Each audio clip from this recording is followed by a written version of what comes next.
Back when I was in my early 20s, I took a summer job at a research outpost in the middle of a dense, rarely traveled forest. I had just finished college and, like most people my age, was eager to find something meaningful to do before the real world consumed me. The job was mostly administrative, cataloging samples, organizing data logs, and occasionally assisting the biologists and botanists with their field research. The outpost was located in a remote, mountainous region, hours away from civilization. A small team of 8 lived and worked there year-round, though I was only a temporary addition for the summer. The outpost had been operating for over 2 decades, though none of the permanent staff were part of the original crew. The previous team had all been reassigned or retired, and the current group didn't seem keen on sharing much about the old guard. Getting there was a task in itself. I had to drive 6 hours from the nearest town, then hike for another 2 hours through dense woods along a narrow trail. The isolation of the place was eerie but also oddly alluring. The wilderness stretched out in every direction, untouched and vast. When I finally arrived, the first thing I noticed was how quiet it was. Not just the typical quiet you'd expect from being deep in the woods, but a silence that felt unnatural, like the forest itself was holding its breath. The birds didn't sing. The leaves didn't rustle. Even the wind seemed absent, though it was the middle of summer. The team welcomed me with polite, if not distant, professionalism. There was Dr. Mackenzie, the lead researcher, Sasha, the botanist, Doug, the entomologist, Kevin and Jess, the field assistants, and Marcus, the head of maintenance. There were also 2 security personnel, Rob and Danny, who patrolled the perimeter and ensured that no one, or nothing, wandered too close. The first week passed uneventfully. My tasks were straightforward, and I mostly spent my time logging data and organizing old reports. I quickly noticed that much of the older research had been either redacted or simply missing. When I asked Dr. Mackenzie about it, she told me not to worry about the past. "Our focus is on the future," she'd said, her eyes narrowing in a way that made me drop the subject. One evening, about 10 days in, I was working late in the outpost's small laboratory. The rest of the team had turned in for the night, leaving me alone with the soft hum of fluorescent lights and the gentle tapping of my fingers on the keyboard. I was lost in thought when I heard it, a sharp, rhythmic knocking sound coming from somewhere outside. I stopped typing and listened. It wasn't just the sound that caught my attention. It was the fact that it was the only sound. The forest had gone silent again, as it so often did around dusk. But this was different. This wasn't just silence. This was wrong. The knocking continued, steady and insistent, like someone rapping their knuckles against a wooden door. I glanced at the clock. It was well past midnight, far too late for anyone to be out. I considered ignoring it, convincing myself it was just some animal. But something deep inside me, some primal instinct, urged me to investigate. I grabbed a flashlight from the supply closet and headed outside. The cool night air hit me as soon as I stepped onto the porch, and the hairs on the back of my neck stood on end. The knocking had stopped. All around me, the forest loomed, dark and dense, the towering trees casting shadows that seemed to pulse and shift in the dim moonlight. "Hello," I called out, my voice unnaturally loud in the stillness. No response. I slowly made my way around the perimeter of the outpost, sweeping the flashlight from side to side. The trees seemed to close in the further I walked, their twisted branches reaching toward me like skeletal hands. Just as I was about to turn back, I heard it again, the knocking, but this time it was coming from the opposite direction, near the storage shed at the far end of the camp. My heart was racing now, each step feeling heavier than the last. When I reached the shed, I found the door slightly ajar. The light inside was off, but I could just make out the faint outline of something or someone standing in the doorway. "Who's there?" I asked, trying to keep my voice steady. The figure didn't move, didn't make a sound. I took a cautious step forward, shining the light directly at it. But as soon as the beam touched the figure, it vanished. Not ran or hid, it just blinked out of existence, like a mirage. The air around me suddenly felt thick and oppressive, like the atmosphere had shifted in some imperceptible way. I backed away from the shed and hurried inside the main building, locking the door behind me. I didn't sleep that night. The next morning, I told Dr. Mackenzie about what had happened. She listened quietly, her expression unreadable, before dismissing my concerns. "The isolation plays tricks on the mind," she said. "You're not the first to imagine things out here, but I hadn't imagined it. I knew what I'd seen." Over the next few days, the strange occurrences became more frequent. Shadows moving where there shouldn't be any. Footsteps in the woods when no one was outside. And always the knocking. By the third week, the others started noticing it too, though no one wanted to admit it. Doug became withdrawn, avoiding the rest of us, and Sasha started losing sleep, her eyes dark and haunted. Then, about a month in, Rob, one of the security guards, disappeared. He had gone out on his usual patrol and never returned. We searched the surrounding area for hours, but there was no trace of him. No footprints, no signs of struggle. It was as if he had simply walked into the forest and vanished. After that, things escalated. Equipment started malfunctioning. Data was wiped from our systems. And the knocking, always the knocking, getting louder and more insistent, as if whatever was out there was trying to get inside. One night, as I was lying in bed, unable to sleep, I heard footsteps just outside my window. Slow, deliberate footsteps, crunching in the dirt. I held my breath, hoping whoever it was would keep walking, but the footsteps stopped right next to the window. I could hear breathing, shallow and ragged.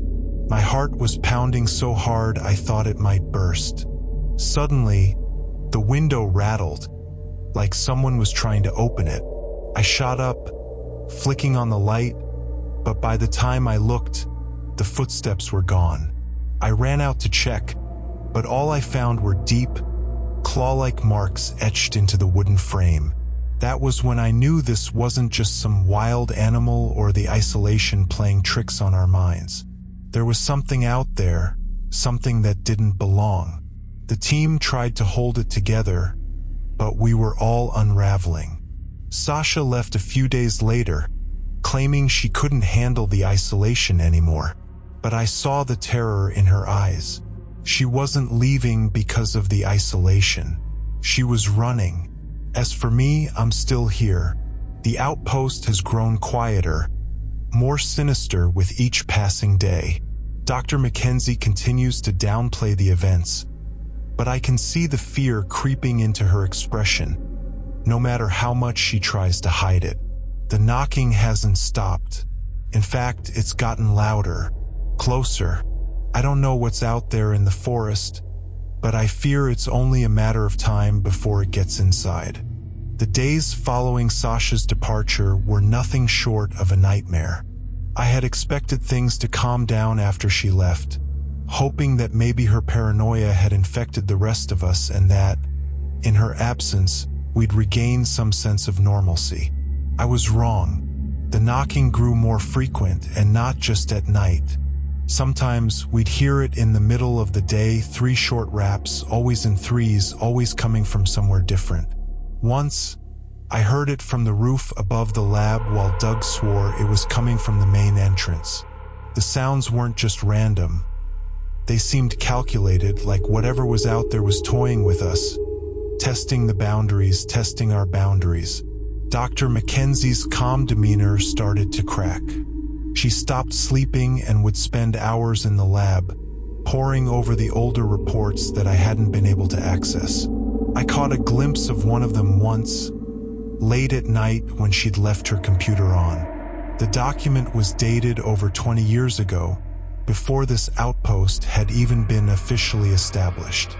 It spoke of a discovery, something deep in the forest, something older than any of the wildlife the team had cataloged. But the details were vague, intentionally so. The further back I scrolled, the more information had been redacted or replaced with cryptic, nonsensical symbols. There was something they were hiding, something I wasn't meant to see. A part of me wanted to confront Dr. Mackenzie, to demand answers, but deep down, I knew she didn't have any. She was just as scared as the rest of us, maybe even more so. Then came the night Marcus disappeared. It was just after sunset. We had all gathered in the common area for dinner, trying to keep some semblance of routine. Marcus was quiet that evening, picking at his food with a far-off look in his eyes. He had always been a grounded, no-nonsense type of guy, the kind who didn't buy into superstitions or ghost stories. But lately, he'd grown paranoid, jumping at every little sound, muttering to himself when he thought no one was listening. Halfway through dinner, he suddenly stood up, his chair scraping loudly against the floor. "I'm going to check on the generator," he announced, his voice tight. We all glanced at each other. The generator was fine. It had been running smoothly for weeks, but no one said anything. Maybe we all understood on some level that Marcus needed an excuse to get out, to get away from the oppressive atmosphere that had taken hold of the outpost. "I'll come with you," Rob offered, but Marcus shook his head. "Nah, I've got it. Won't be long." He left without another word. The door shut behind him with a soft click, and we continued eating in silence, the weight of his absence hanging heavy in the air. 30 minutes passed, then an hour. Rob stood up, muttering something about going after him, but just as he reached for his jacket, we heard it. The knocking. 3 short raps, coming from the direction of the generator shed. The lights in the common room flickered as the generator whined, sputtering for a moment before roaring back to life. That should have been reassuring, but it wasn't. The knocking persisted, louder now, more insistent. It echoed through the outpost, as though the very walls were amplifying it. "Marcus," I called, standing from the table. "Marcus, is that you?" No answer, just more knocking. Rob and I exchanged a glance. Without a word, we grabbed our flashlights and headed outside. The air was thick with humidity, and the distant sound of rustling leaves filled the otherwise quiet night. The generator shed was about 50 yards away, just out of sight beyond a small cluster of trees. As we approached, I felt that familiar chill crawl up my spine, the same sensation I'd felt the night I first heard the knocking. The shed door was open, just slightly, the way it had been when I'd seen that figure vanish weeks ago. "Marcus," Rob called again, stepping forward.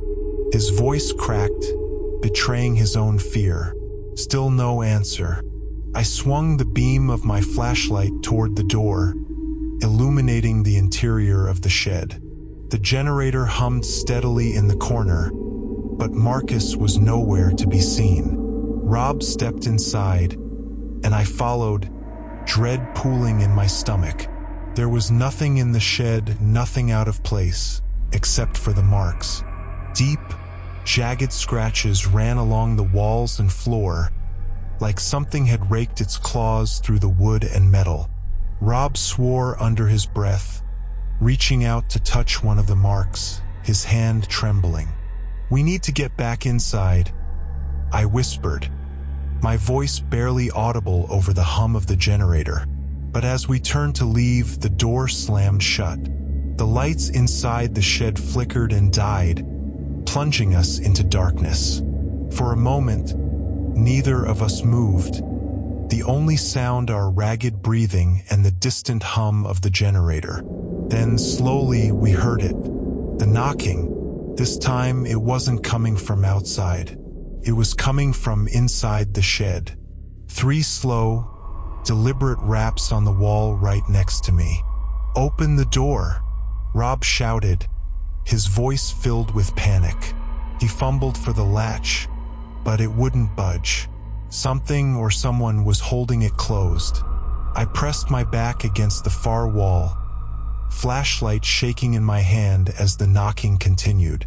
3 more raps, then 3 more.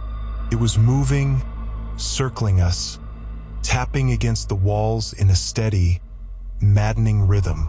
Then, just as suddenly as it had started, the knocking stopped. The air in the shed felt thick, suffocating, as though we were being watched, observed. My skin prickled with the sensation of invisible eyes on me. Rob cursed under his breath, yanking on the door until, finally, it gave way. We stumbled outside, gasping for air, but the relief was short-lived. Marcus was standing just outside the shed, his back to us. His clothes were filthy, torn in places, as though he had been dragged through the dirt. His head was cocked to one side, unnaturally still. "Marcus!" Rob called out, his voice barely above a whisper. Marcus didn't move. I took a hesitant step forward, reaching out to touch his shoulder. The moment my fingers brushed his sleeve, he turned. His face, it wasn't right. His eyes were wide, pupils dilated, but it was his expression that unnerved me the most. He was smiling, not the kind of smile you give when you're happy, but something forced, something wrong. "They're coming," he whispered, his voice low and raspy. Before I could ask what he meant, Marcus turned and walked into the woods without another word. We called after him, but he didn't stop. He just kept walking, disappearing into the darkness, his footsteps fading until there was nothing left but silence. We never saw him again. That was when the outpost stopped pretending. The knocking became constant, following us wherever we went. Doors would slam shut on their own. Objects would move when no one was looking. And at night, we heard whispers, faint, unintelligible voices drifting through the walls. Dr. Mackenzie grew increasingly frantic, spending more and more time locked away in her office. I tried to ask her what was happening, what the research reports had been hiding, but she refused to talk about it. Whatever she knew, she wasn't telling us. And now, with Marcus gone, we're starting to run out of time. After Marcus disappeared, the atmosphere at the outpost shifted from tension to full-blown dread. It felt like the forest itself had drawn closer, the trees leaning in, watching. The days blurred into each other, and the nights became unbearable. No one spoke about it openly, but we all knew. Whatever was happening wasn't just in our heads. Something out there was real, something that wasn't letting us leave. The knocking hadn't stopped. It had become more erratic, more insidious. Sometimes it sounded impossibly far away, like it was coming from deep within the woods, and other times it was right behind you, so close that it felt like someone or something was breathing down your neck. Once, I heard it inside my room, from the walls, the floor, even the ceiling, like I was trapped in a cage and the sound was slowly closing in on me. Then the whispers began. At first, it was just a faint murmuring, barely audible beneath the sounds of the forest. We would hear them at night, just as we were drifting off to sleep, words too garbled to understand. But soon, they grew louder, clearer, as if whoever or whatever was out there wanted us to hear them. I'd wake up in the middle of the night, drenched in sweat, and hear them outside my window, hushed voices calling my name, beckoning me to come closer, to step into the woods. Once, in the dead of night, I made the mistake of looking out. For a brief second, I thought I saw someone standing at the edge of the tree line, but as soon as my eyes focused, they were gone, leaving nothing but the swaying branches and the overwhelming feeling that they were still watching. Doug was the first to break. It started with him talking to himself, muttering things under his breath as he paced around the outpost. At first, we thought it was just stress. We were all on edge after all. But soon it became clear that Doug wasn't just losing sleep, he was losing his mind. He stopped eating, stopped responding when we spoke to him. His eyes, once sharp and focused, had a glazed over look, like he wasn't really seeing us anymore. One night, I woke up to the sound of soft, rhythmic tapping. It wasn't the usual knocking. This was different, slower, more deliberate. I crept out of bed and followed the sound down the hallway. It was coming from Doug's room. His door was slightly ajar, and as I peeked through the crack, I saw him sitting on the floor in front of the window, tapping his fingers against the glass in perfect rhythm with the whispers outside. "Doug," I whispered, but he didn't respond. His eyes were wide, staring unblinking into the darkness beyond the window. "Doug, what are you?" Suddenly, he turned to me, his face pale and gaunt. "They're here," he whispered, his voice so low I could barely hear him. "They've been here all along, waiting." Before I could ask him what he meant, Doug stood up, his movements stiff and unnatural. He walked to the door and stepped outside without a word. I tried to stop him, but it was like he didn't even see me. He just kept walking, barefoot and dazed, disappearing into the night just as Marcus had. I wanted to follow him, to drag him back inside, but I was frozen in place, fear rooting me to the spot. I watched him vanish into the darkness, his form swallowed by the trees, and all I could do was listen as the whispers grew louder, surrounding me, pressing in from all sides. The next morning, Doug was gone. Just like Marcus, there was no trace of him. No footprints, no signs of struggle, nothing. Rob and Danny, the security guards, tried to keep it together after that, but I could see the cracks forming. Rob was barely sleeping, and when he did, it was always brief and restless. He started talking about the others, about people he had seen moving in the trees at night.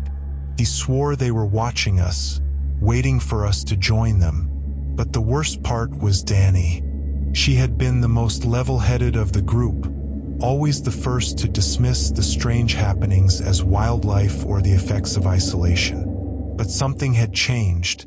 One night, I found her sitting alone in the common area, staring at the wall with wide, unblinking eyes. She didn't even acknowledge me when I entered.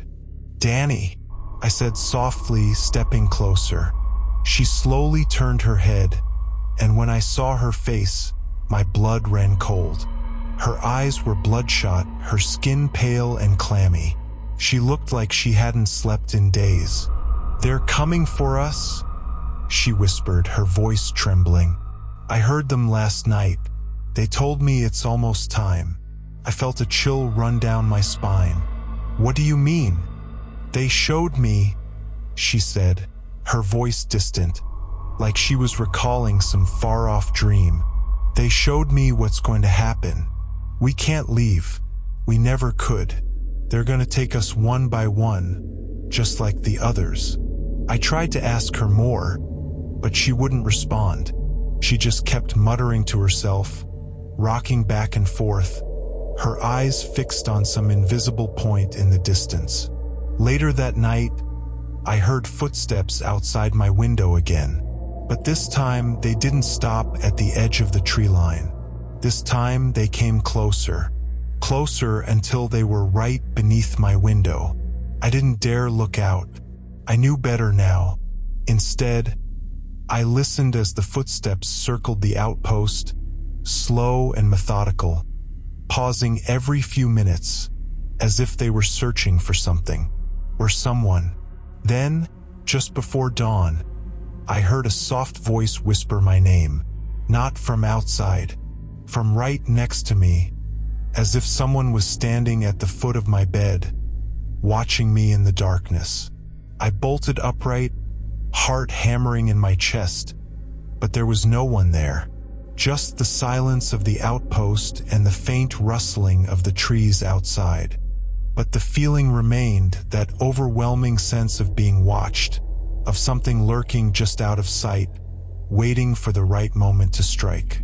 And then, without warning, the knocking started again.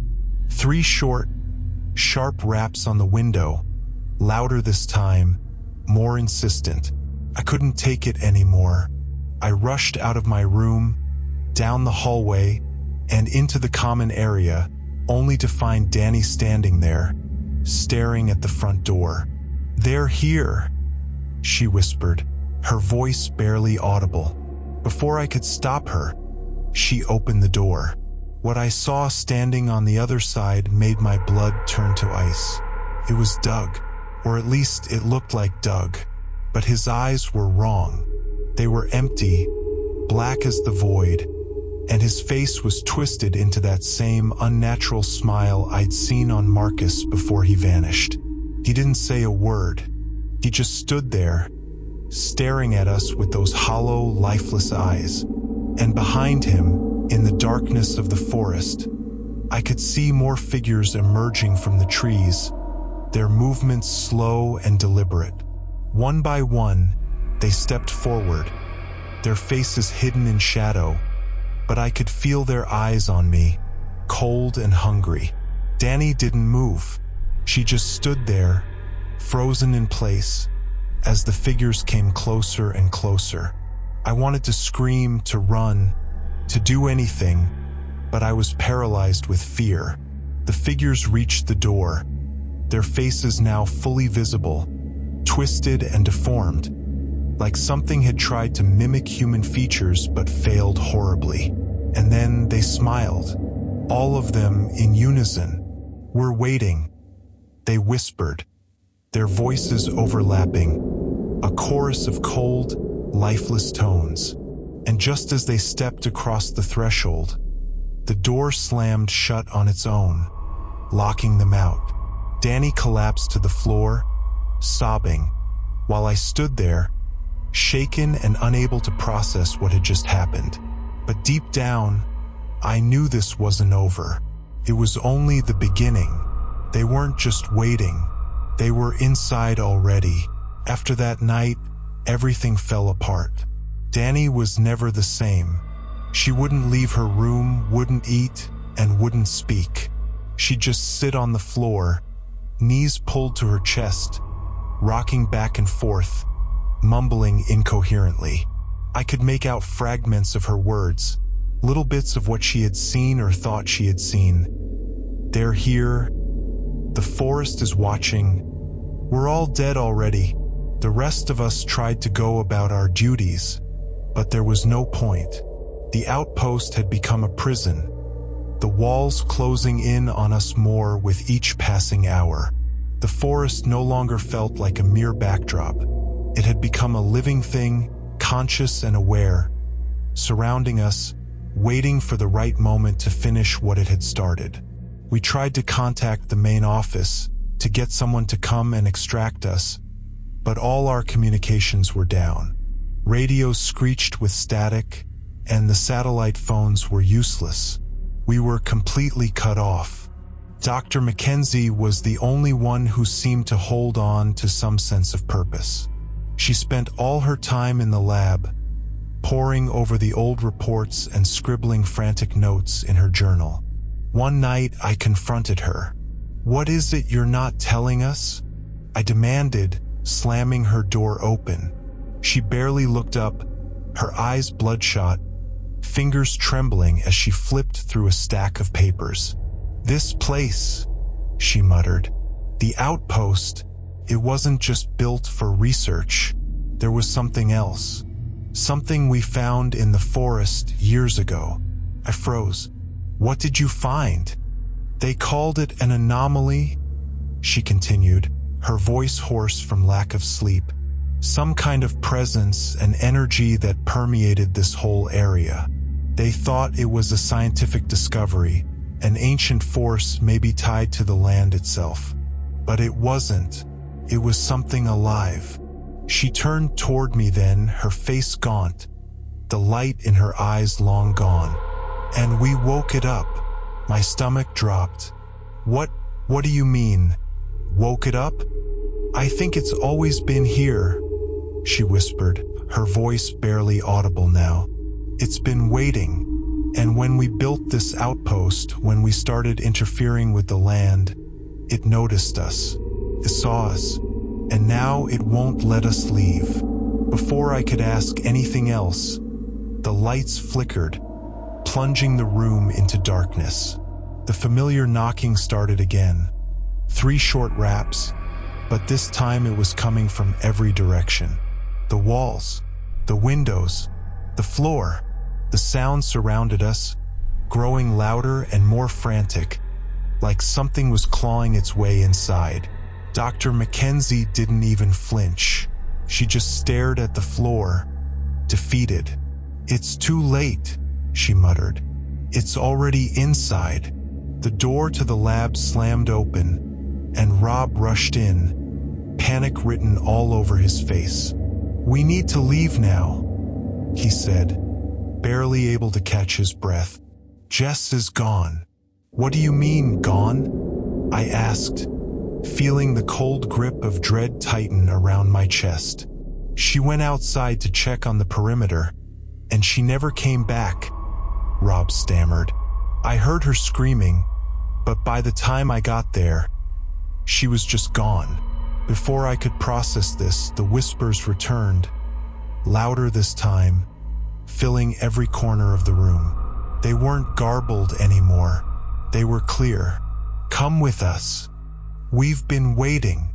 You belong to us now." The air in the room thickened, becoming heavy and oppressive. It was hard to breathe.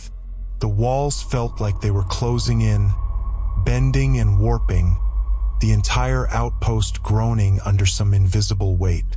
The knocking turned into pounding, relentless and violent, shaking the very foundation of the building. "We have to go," Rob urged, grabbing my arm. "We're sitting ducks if we stay here." But as we turned to leave, Danny appeared at the doorway. She looked different. Her face was blank, her eyes empty, her body rigid, as if she wasn't in control of her own movements anymore.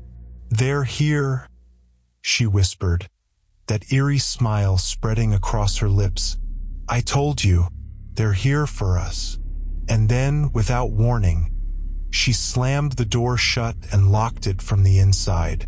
I rushed toward her, pounding on the door, but she just stood there, staring at me with those dead eyes, her lips moving but no sound coming out. Behind me, the shadows in the room began to shift. At first, I thought it was just my mind playing tricks on me, but then I saw them, dark humanoid figures emerging from the corners, their forms indistinct but terrifyingly real. They moved with unnatural fluidity, creeping closer, their presence suffocating. Rob screamed, pulling out his flashlight and shining it at the figures, but the light didn't affect them. They just kept coming, their bodies flickering in and out of existence like static on a broken TV screen. Dr. Mackenzie collapsed to the floor, tears streaming down her face. "I'm sorry," she sobbed. "I'm so sorry. It didn't matter anymore. There was no running, no fighting. We were trapped. Whatever these things were, they weren't bound by the same laws as us. They moved through the walls, through the very fabric of reality itself. And they were hungry. The pounding grew louder, more desperate, until the walls of the outpost began to crack, splintering apart like brittle wood. Through the cracks, I could see the forest. Not the serene, natural wilderness it had once been, but something twisted and wrong. A dark, writhing mass of trees and shadows that seemed to pulse with malevolent energy. The figures were closing in now, their forms towering over us, their faces, if they even had faces, twisted into grotesque mockeries of human features. I could feel their cold, rancid breath on my skin, hear their voices in my mind, a cacophony of whispers promising oblivion.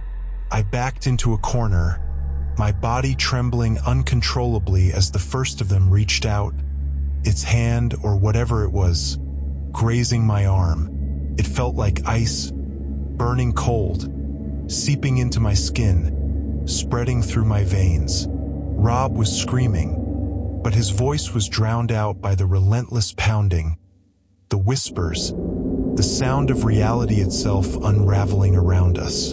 And then, just before everything went black, I heard one final whisper, louder and clearer than the rest.